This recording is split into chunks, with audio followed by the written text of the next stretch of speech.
Boa noite a todos, mais uma vez estamos aqui para louvor da glória do nosso Deus. E hoje juntos a gente vai poder meditar um pouco sobre a palavra do Senhor, orarmos juntos e buscarmos essa força que provém de Deus nesses tempos difíceis que possamos passar. Que Deus possa abençoar a nossa noite de louvor, de adoração, e aí com a sua família você possa se reunir para que a gente possa cultuar a Deus juntos, agradecer ao Senhor porque Ele é fiel. O Senhor é poderoso para nos dar ainda muito mais do que tudo quanto pedimos ou pensamos. Sua palavra é forte para nos ensinar que tempos difíceis vão trazer sobre as nossas vidas crescimento. Sua palavra é real para mostrar para a gente que tempos difíceis precisam trazer para a gente não temor, não medo, mas sabedoria, crescimento. E a gente vai falar um pouquinho sobre isso hoje. Mas antes eu gostaria de ler com os irmãos a palavra do Senhor que está em 1 de Pedro, primeira carta do apóstolo Pedro, no capítulo de número 5, versículo 6 e o versículo 7. 1 de Pedro, capítulo 5, versículos 6 e 7, que vai nos dizer o seguinte: Humilhai-vos, portanto, sob a poderosa mão de Deus, para que ele, em tempo oportuno, vos exalte, lançando sobre ele toda a vossa ansiedade, porque ele tem cuidado de vós. Amém? Eu vou ler de novo. Diz assim: Humilhai-vos, portanto, sob a poderosa mão de Deus, para que ele, em tempo oportuno, vos exalte, lançando sobre ele toda a vossa ansiedade, porque ele tem cuidado de vós. Meus irmãos, nesse momento, o Senhor nos chama a um momento de humilhação. Essa palavra traz pra gente, às vezes, um certo asco, um certo desprezo, porque ninguém quer ser humilhado. Ninguém quer ser humilhado por outro. Ninguém quer ser humilhado por alguém. Mas esse texto não fala sobre isso. Pelo contrário, ele diz: humilhai-vos sob a poderosa mão de Deus. Ou seja, a ideia de que nós devemos nos humilhar diante do Deus Todo-Poderoso. E o que isso quer dizer? A ideia de que nós devemos reconhecer o quão pequeno nós somos, reconhecer a nossa pequenez, nos humilharmos na ideia de nos fazermos menores, na ideia de nos colocarmos pequenos diante da grandiosa mão poderosa do Deus Todo-Poderoso. A ideia de que nós precisamos reconhecer que somos falhos, reconhecer que somos pequenos, reconhecer que precisamos de Deus em todo momento, que não somos nada sem Ele. Isso é se humilhar diante de Deus. Aqui esse texto fala pra gente exatamente sobre isso. Humilhar-vos sob a poderosa mão de Deus, porque Ele, em tempo oportuno, vos exaltará. Não é a hora que nós queremos, não é a hora que nós pretendemos, mas é a hora que o Senhor quiser. Segundo a vontade dele, para que ele, em tempo oportuno, nos exalte. Nós vamos nos humilhar para que o Senhor nos exalte. Mas é importante nós entendermos que nós precisamos colocar tudo nas mãos de Deus. Colocar toda a nossa vida diante do Senhor. Pense comigo. Versículo 7 diz assim: lançando sobre ele toda a vossa ansiedade. Acho difícil talvez você não ter ficado nem um pouco ansioso diante dessa situação que temos passado. Alguns lugares nos deixam com medo, outras notícias nos deixam apavorados, outras notícias tentam nos acalmar. Mas é importante a gente entender que a nossa ansiedade precisa ser colocada na mão do Senhor. Nossa ansiedade precisa ser colocada nas mãos de Deus. E agora que eu quero convidar você a fazer isso, lançando sobre Ele toda a vossa ansiedade, por um simples motivo, porque Ele tem cuidado de vós. Amém? Eu quero pedir que você coloque sua ansiedade toda diante de Deus. Coloque o seu medo diante do Senhor nesse momento, sabendo que Ele está cuidando de você e ainda vai fazer grandes coisas sobre a sua vida. Descansa no Senhor, espera por Ele e saiba que Ele estará cuidando de você e toda a sua família nesse momento. Amém? Vamos orar ao Senhor? Pai eterno e poderoso, nós nos colocamos diante de Ti. Te agradecemos porque Tu és Rei. Tu és Senhor sobre as nossas vidas e diante de tudo aquilo que temos vivido, pedimos que o Senhor nos conduza, que a Tua mão nos fortaleça, que o Senhor seja conosco em tudo quanto fizermos. Abençoa, Senhor, essa noite de culto, que os nossos irmãos, onde quer que estejam, sejam abençoados no Senhor, sejam fortalecidos no Teu amor e capacitados, Deus, em tudo aquilo que o Senhor tem como um propósito para a vida deles. Peço ao Pai que o Senhor possa proteger a Tua igreja diante dessa calamidade, diante desse mal que assola essa nação, que assola esse mundo. Eu peço que o Senhor possa guardar o Teu povo. Livra-nos de todo mal, abençoa-nos, ó Deus, ensina-nos o caminho correto, Ensina-nos a confiar no Senhor e descansar, jogando toda a nossa ansiedade em Tuas mãos. É no nome de Jesus que oramos e Te agradecemos. Amém e amém. Amém? Nós vamos louvar o nome do Senhor, vamos agradecer a Deus, louvando e exaltando o nome de Deus. E daqui a pouquinho a gente passa ao nosso momento da palavra. Que Deus possa te abençoar muito e toda a sua família nesse momento. Amém? Salmo 92. Bom é render graças ao Senhor e cantar louvores ao teu nome, ó Altíssimo. Anunciar de manhã a tua misericórdia e durante as noites a tua fidelidade, com instrumentos de 10 cordas, com saltério e com a solenidade da harpa.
Vagões e trens vazios, sobem ruas e pavilhões, aviões sem seus pilotos voam para a destruição.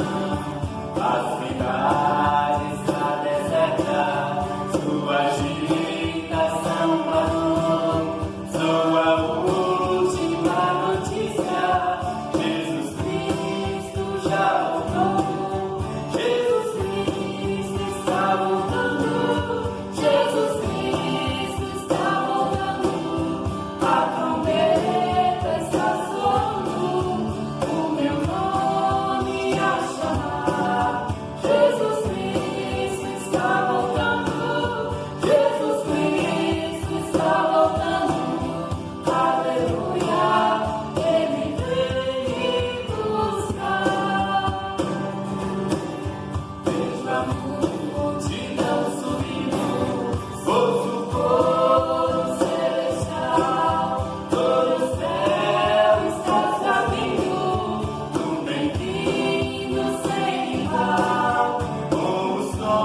Graças a Deus. Deus é bom, tem estado conosco em todo o tempo, tem nos fortalecido na força do seu amor, do seu poder. Eu quero meditar com os irmãos uma sequência do nosso culto de domingo passado. Quero falar com os irmãos ainda em Tiago, capítulo de número 1. Nós vamos ler do versículo 5 até o verso de número 8. Nós vamos falar até o verso 18, um pouco mais. Nós vamos ler nesse momento do verso 5 ao 8. Nós vamos estar falando até Tiago, capítulo 1, versículo 18. Amém? A palavra diz assim: Se porém algum de vós necessita de sabedoria, peça a Deus, que a todos dá liberalmente, e não lhes impropera, e ser-lhe-á concedida. Peça, porém, com fé, em nada duvidando, pois o que duvida é semelhante à onda do mar, impelida e agitada pelo vento. Não suponha esse homem que alcançará do Senhor alguma coisa. Homem de ânimo dobre e inconstante em todos os seus caminhos. A palavra do Senhor vem nos falar, através desse texto, principalmente, de como nós podemos alcançar sabedoria. No texto anterior, quando nós lemos o livro de Tiago, versículos 2 ao 4, estudamos no culto passado, ele vai falar sobre as provações e como a perseverança é importante nos momentos de provação. Nós estamos passando por um momento de grande provação. A provação é algo que nos limita muitas vezes, é algo que nos deixa com medo, nos deixa sem saber que atitude tomar. Mas a palavra do Senhor nos chama a buscar de Deus a sabedoria que precisamos para transpassar essa provação. O texto de Tiago, ele fala que a provação é algo que Deus permite sobre as nossas vidas para que assim a gente possa crescer, para que a gente possa se desenvolver e para que a gente possa amadurecer como povo de Deus, como cristãos. É certo que todos nós passaremos por provações, diferente de muitas igrejas têm pregado. Provação é algo que realmente vem sobre a vida mesmo dos cristãos. Não é porque nós servimos a Deus que nós estamos livres das dificuldades desse mundo. O cristão está passível a passar por dificuldades, por provações. E o que é interessante é que a provação, não importa como ou quando ela venha, ela vai gerar algo na nossa vida. Dependendo de como nós agirmos sobre ela, nós vamos desenvolver depois disso alguma coisa.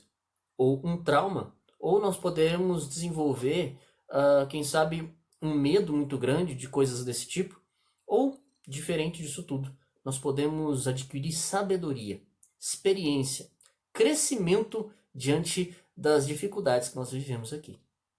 Pense nisso. O que você acha que você vai ser depois desse momento que nós estamos passando? Como vai ser a sua vida? Como vai ser o valor que você vai dar à sua família depois de passar muito tempo mais com eles? E se preocupar com eles também, cuidando deles. Como você vai passar a pensar sobre igreja depois de tanto tempo sem poder ir a um culto? Como você vai estar depois de toda essa situação? É por isso que nós precisamos aprender a pedir a Deus sabedoria e discernimento diante das circunstâncias da nossa vida. Se a gente procurar no dicionário o que é provação, assim como o Tiago vai usar essa palavra, provação, e é em cima dessa palavra que a gente vai falar muito hoje, o dicionário define da seguinte forma: dificuldade, situação aflitiva ou sofrimento muito grandes, que põe à prova a força moral, a fé religiosa ou as convicções de um indivíduo. Eu vou ler novamente a definição do dicionário em português. Diz o seguinte: que provação é dificuldade, situação aflitiva ou sofrimento muito grandes, que põe à prova a força moral, a fé religiosa, a convicção de um indivíduo. É importante a gente entender que a provação, ela vem sobre as nossas vidas independente dessa situação que a gente está. É algo para a nossa vida toda. Entender que provação é algo que nós estamos passíveis a viver.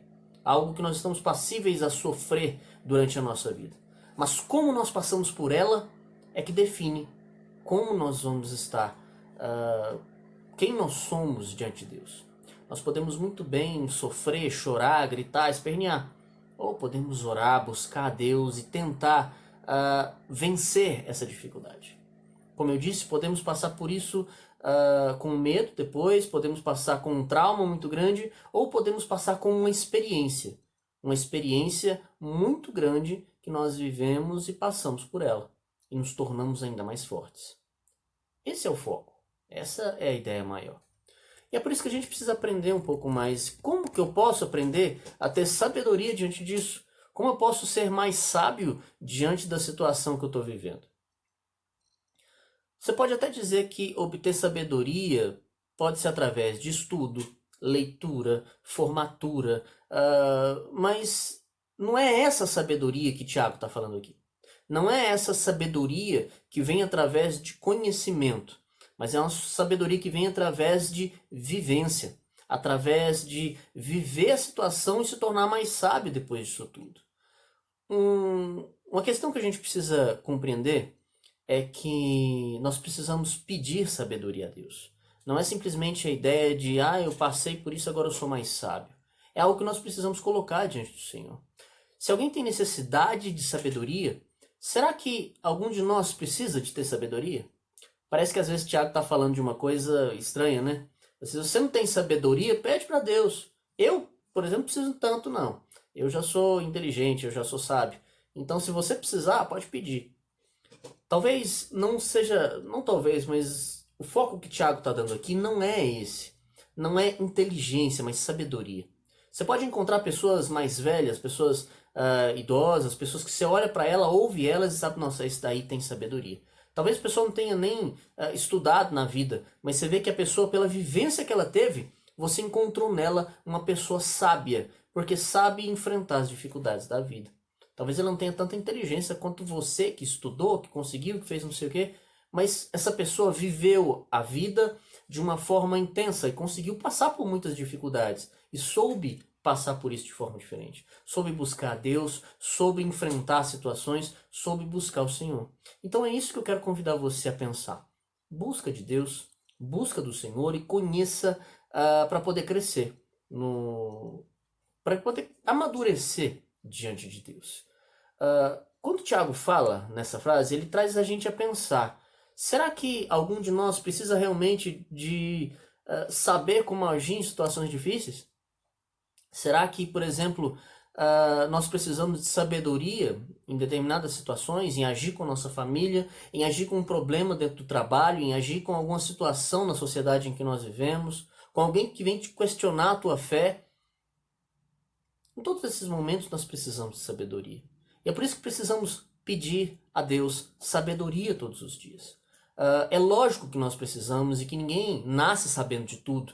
E ninguém nunca vai morrer sabendo todas as coisas. E todos nós precisamos dessa humildade, de não apenas aprender, mas de pedir que Deus nos dê sabedoria. Pedir que o Senhor nos dê sabedoria, conhecimento, entendimento da situação que estamos vivendo e como podemos passar por ela.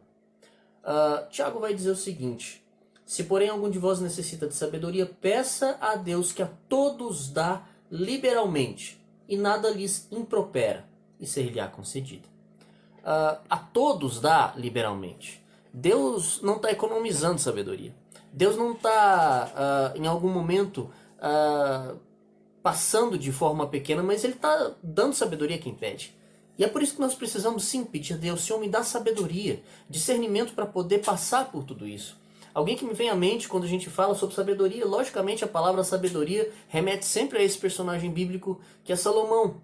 Salomão foi alguém que, diante de um reinado à sua frente, pediu, diante de tudo aquilo que ele poderia pedir, como riqueza, vitória nas batalhas, muitas coisas que ele poderia pedir, como Deus o havia colocado diante dele: pede o que quiser que lhe darei.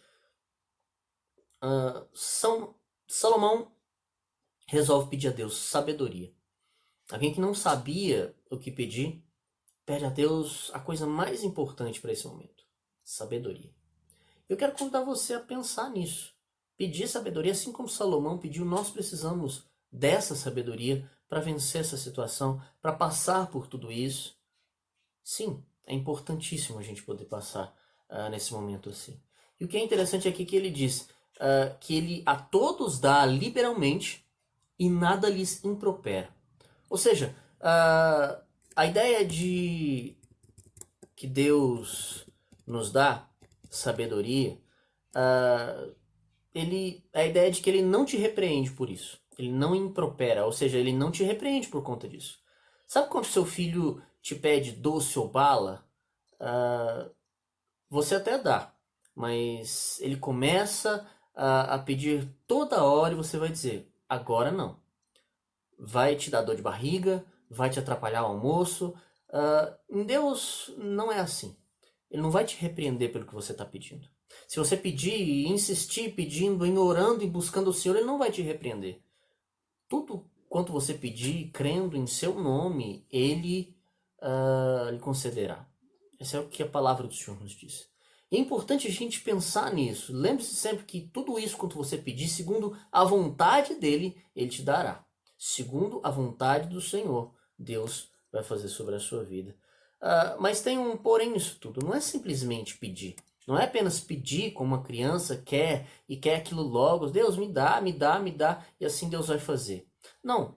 Não é só por pedir. Não é só pelo que você pede. Mas é preciso pedir com fé. Não apenas pedir, mas pedir com fé. Versículo 6 diz assim pra gente.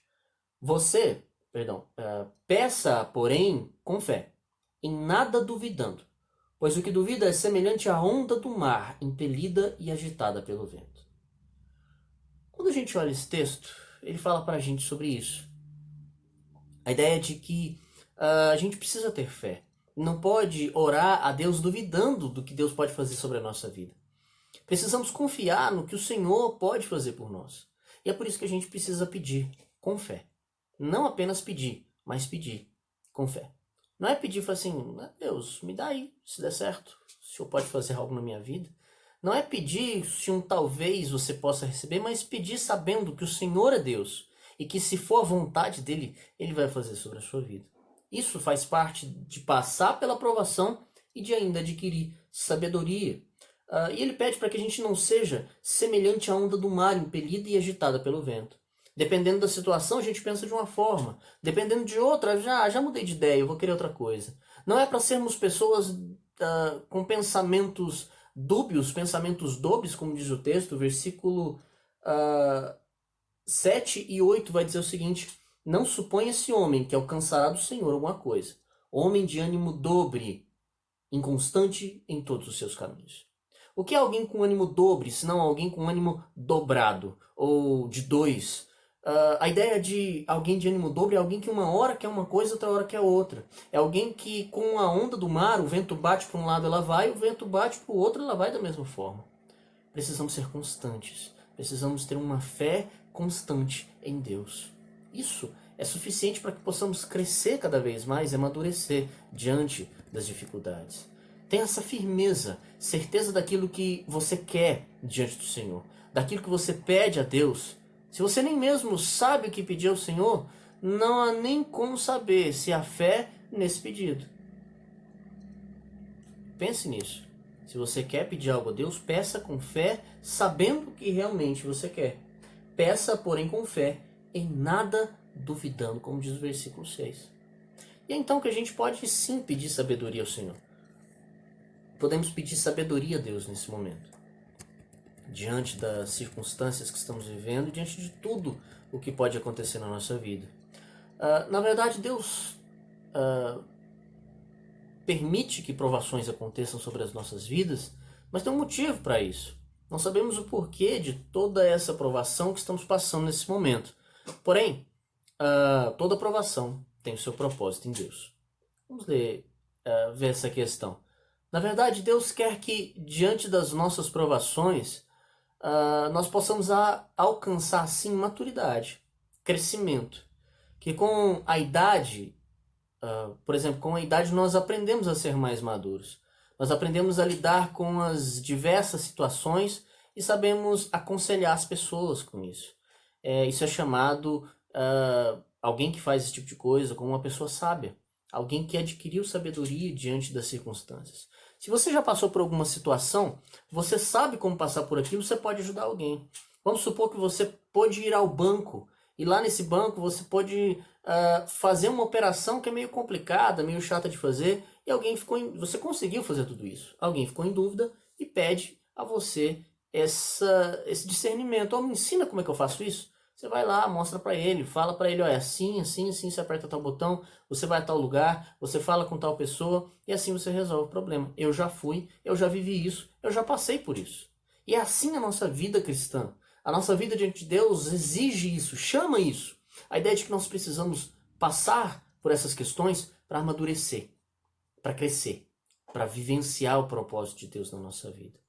Do versículo 9 ao versículo 11 do texto de Tiago, capítulo 1, nós vamos encontrar a ideia de que tudo nessa vida acaba sendo transitório, tudo por aqui passa. As circunstâncias terrenas são transitórias. Versículo 9 diz assim: o irmão, porém, de condição humilde, glorie-se na sua dignidade, e o rico na sua insignificância, porque ele passará como a flor da erva. Todo mundo passa por essa vida. As coisas podem ser difíceis aqui, seja que você seja pobre ou você seja rico, as questões desse mundo vão passar e a gente precisa entender que o sol se levanta para ricos e para pobres. Você pode estar pensando nessa situação especial,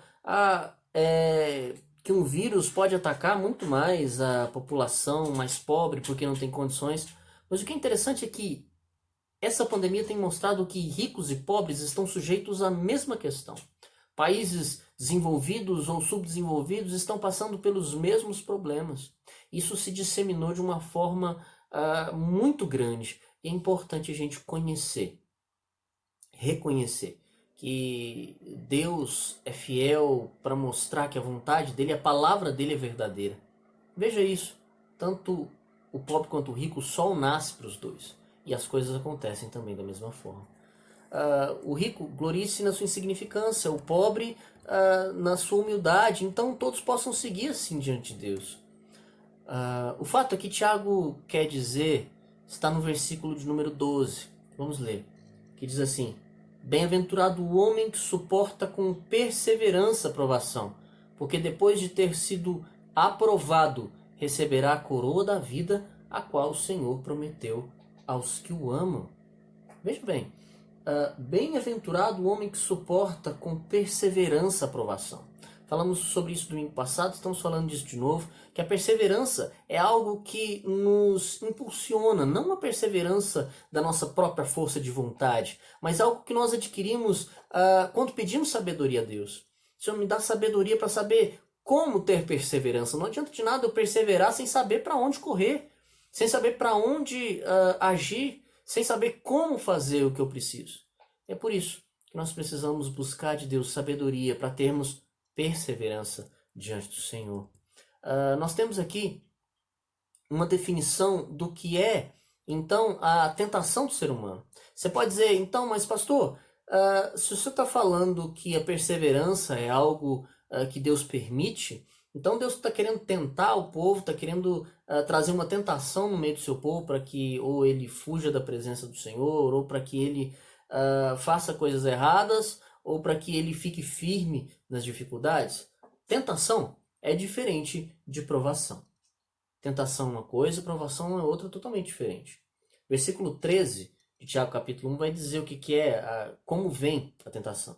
Ninguém ao ser tentado diga, sou tentado por Deus, porque Deus não pode ser tentado pelo mal e ele mesmo a ninguém tenta. Ao contrário, cada um é tentado por sua própria cobiça, quando esta o atrai e seduz. Então, a cobiça, depois de haver concebido, dá à luz o pecado, e o pecado, uma vez consumado, gera a morte, assim como diz Romanos capítulo 6, versículo 23. O salário do pecado é a morte. Veja bem que a tentação é algo que nos leva ao pecado. A provação é algo que nos leva a ser pessoas mais maduras, pessoas mais firmes, pessoas mais sábias. Provação é algo que nos aperta, é algo que nos prova, é algo que nos deixa, fazendo a referência à ideia de sermos oprimidos, a ideia de sermos prensados essa é a palavra, sermos prensados, a ideia de que isso nos força é bem diferente da ideia da tentação. Deus a ninguém tenta, mas pelo contrário, a provação é algo que Deus permite para que nós possamos crescer diante dele. A tentação é algo que provém da nossa própria cobiça. Ninguém é tentado por uma coisa que não lhe agrada. Ninguém é tentado a comer algo que é extremamente ruim. Alguns vão dizer o contrário de mim, mas ninguém é tentado a comer quiabo, a comer jiló. Posição minha. Mas é interessante que ninguém é tentado a comer alguma coisa que não gosta, ou a fazer algo que não quer. Isso não é tentação. A ideia é que ninguém é chamado a fazer algo que não queira. Então, a tentação é algo que vem da gente mesmo, é algo que nós queremos e cedemos à tentação e assim somos consumidos por ela. É importante a gente compreender que a gente precisa, nessa situação, alcançar em Deus sabedoria para que possamos amadurecer, crescer. E tendo essa maturidade na fé, nós possamos resistir à tentação. Até mesmo para resistir à tentação precisamos também de sabedoria. Sabedoria para resistir à tentação. A prova, assim como diz o reverendo Hernandes Dias Lopes, em um de seus livros, ele vai dizer o seguinte: a prova é para nos santificar. A tentação é para nos derrubar. Uma tentação é uma oportunidade de fazer uma coisa boa de maneira errada. Como, por exemplo, passar em uma prova é uma coisa boa, mas colar nessa prova para passar é uma coisa errada. A ideia de ter o prazer sexual é uma coisa boa, mas o sexo fora do casamento é uma coisa errada. A aprovação visa o nosso fortalecimento, a tentação visa a nossa queda. E é por isso que eu quero convidar você a meditar sobre isso, a pensar sobre essas palavras, essas situações, a aprovação, a tentação, a sabedoria que nós precisamos para viver e passar por tudo isso. Mas qual que é o resultado da sabedoria? A gente viu que a gente precisa pedir sabedoria. Pedindo sabedoria, o que acontece? O que vem depois disso tudo? O texto vai falar para a gente exatamente sobre essas questões, versículo 16 a 18. Não vos enganeis, meus amados irmãos. Versículo 17. Toda boa dádiva e todo dom perfeito são lá do alto, descendo do Pai das luzes, em quem não pode existir variação ou sombra de mudança, pois segundo o seu querer, ele nos gerou pela palavra da verdade, para que fôssemos como que primícias das suas criaturas. Olha que interessante. Não se engane. Nós não recebemos o que é mal provindo de Deus, como diz o texto anterior. Ou seja, Deus não trabalha com o pecado. Deus não vai trabalhar com isso. Você quer que alguém venha até Jesus? Você não pode mentir para ela. Pelo contrário, você só pode dizer a verdade sobre tudo. Você não vai dizer que você vinha para Jesus e os seus problemas acabam. Você vai dizer, olha, você pode até ter problemas, mas Cristo estará contigo em todo o tempo. O resultado não justifica fazermos coisas erradas. Se o resultado precisa ser bom, o caminho também precisa ser bom. Se o final precisa ser bom, o caminho também precisa ser de forma correta e justa. Considere sobre a sua vida o quanto Deus tem sido bom. O quanto Ele tem feito por você. O quanto Deus tem cuidado da sua vida, da sua família, dos seus amigos. Versículo 17 diz o seguinte, que provém não das luzes no céu, provém do Pai das luzes. As luzes no céu podem até mudar, mas o Criador delas não. As luzes do céu são o sol, a lua, todas elas iluminam. Seja o dia ou a noite, as estrelas aparecem, cometas de vez em quando passam por ali, mas o Pai das luzes, ou seja, o Criador de todas elas, Ele não muda de forma alguma. Ele, ou seja, como diz o texto em versículo 17, em quem não pode existir variação ou sombra de mudança. Deus não muda. Deus não vai ser diferente, porque talvez a gente possa querer ou pensar diferente. Quando a gente olha para tudo isso, uma coisa é ser tentado. Outra questão é ceder à tentação. Não é pecado ser tentado, mas sim ceder à tentação. Martinho Lutero dizia uma frase muito interessante. Você não pode impedir que um pássaro voe sobre a sua cabeça, mas pode impedir que ele faça um ninho na sua cabeça. Para fazer um ninho ele precisa de tempo, ele precisa se dedicar àquilo. Nós podemos muito bem impedir que um pássaro faça ninho sobre a nossa cabeça. Não podemos impedir que ele passe aqui por cima, mas não vamos deixar que ele faça um ninho aqui na nossa cabeça. Por quê? A ideia do pecado é algo que passa pela nossa mente, passa pela nossa cabeça, mas nós vamos permitir que ela permaneça em nós e faça ali fruto, faça ali morada, faça ali frutos para a nossa vida logo após isso.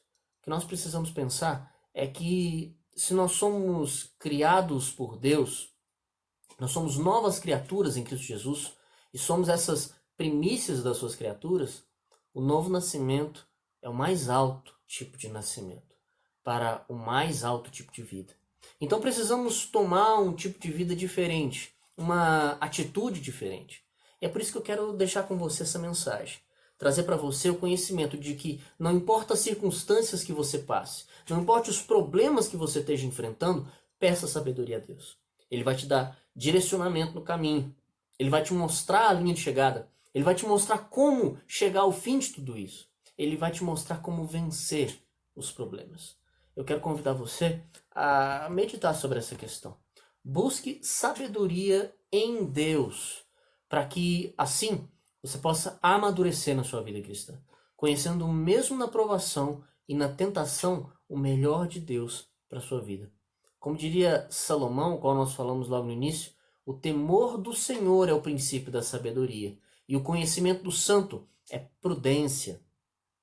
Possamos buscar do Senhor tudo isso, segundo a vontade de Deus, possamos crescer no caminho do Senhor, possamos aprender os propósitos maiores de Deus e assim possamos ter conhecimento do Deus Todo-Poderoso, certezas de que não importa a situação, Deus estará conosco. A minha oração é que nós possamos receber sabedoria de Deus e sejamos maduros o suficiente nele para vivermos nesse mundo e nessa situação, para vencermos a provação, para alcançarmos o final dela e para podermos vencer também a tentação que nos é colocada muitas vezes e que nós mesmos buscamos para as nossas vidas. Amém? Que Deus possa te dar uma semana de bênção, uma semana de paz, de muita alegria, que você seja vitorioso, fortalecido. Peço que você se cuide nesses momentos, tome muito cuidado, ore e cuide de seus pais, de seus avós, cuide de si mesmo e nesse momento complicado em que estamos vivendo, peça ao Senhor que te dê sabedoria para tudo isso que nós falamos aqui agora. Amém? Vamos orar? Pai eterno e poderoso, nós te agradecemos. Te damos louvor porque o Senhor é fiel. Te damos louvor porque em tudo o Senhor nos dá sabedoria, discernimento e entendimento. Peço que o Senhor possa guardar a vida de todos, que o Senhor possa nos livrar, ó Deus, dessa provação que temos passado, desse mal, ó Deus, que tem sido colocado sobre as nossas vidas, que possamos saber enfrentar tudo isso da melhor forma, saibamos enfrentar essas dificuldades, lutando contra elas das formas que nos são ensinadas. Abençoa, Pai, o nosso coração e nos encha, ó Pai, da Tua graça, do Teu Espírito Santo, para que possamos reconhecer dia após dia os propósitos do Senhor na nossa vida. Obrigado, Pai, te agradeço por tudo e peço que no nome de Jesus a Tua bênção seja sobre toda a nossa igreja, seja sobre a nossa vida durante toda essa semana. É em nome de Jesus que eu oro. Amém e amém. Amém, meus irmãos? Uma semana abençoada, cheia de paz, de alegria, de bênçãos do Senhor. Cuide-se, guarde sua família diante do Senhor e diante dessas circunstâncias difíceis. Coloque toda a sua ansiedade diante de Deus e saiba que Ele estará cuidando de vós. Amém? Que a graça do nosso Senhor e Salvador Jesus Cristo, o amor de Deus, o nosso Pai, as consolações e a comunhão do Espírito Santo sejam sobre todos vós agora e por todo sempre. Em nome de Jesus. Amém. Fiquem com Deus. Deus os abençoe. E saibam que estamos aqui em oração por você. E o que precisar de nós, pode entrar em contato, que a gente está aqui junto. Amém? Um grande abraço. Deus os abençoe.